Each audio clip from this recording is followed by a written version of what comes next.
Buying a used ATV.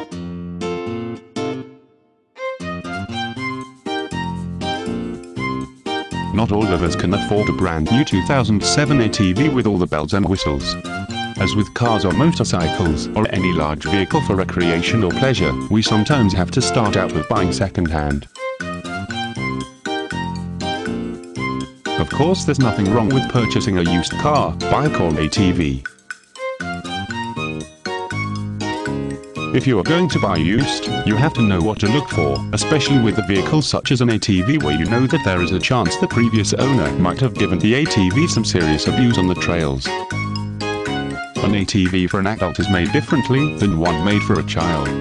Do you want the ATV for purely recreational purposes? Do you want to race or just enjoy some leisurely off-roading with your family? Do you want to use the ATV as a utility vehicle? The best place to start if you have never purchased an ATV before would be at a local dealership. Sit on a few to see how they fit. Each ATV will be different, and you might find that some are more comfortable than others. Even though you're trying newer models, there really won't be too much of a difference between them and the older versions. After getting all the information you can from the dealership, you'll have some idea of what make and model you will be looking for in a used ATV. While you're at the dealership, also check to see if they have a bulletin board for other ATV resources. Sometimes if you contact a club or other organization, they may be able to put you in touch with people who have ATVs to sell.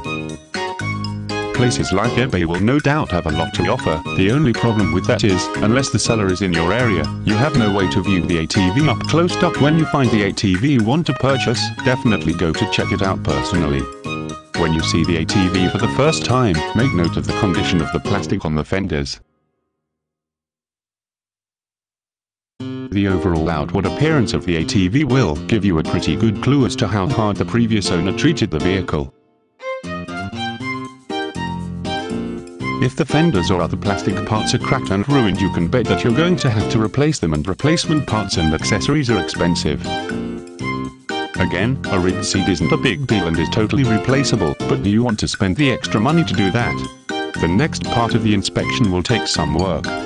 You will want to lift the front end of the ATV up to inspect the undercarriage. With the ATV lifted, closely inspect the frame for any damage.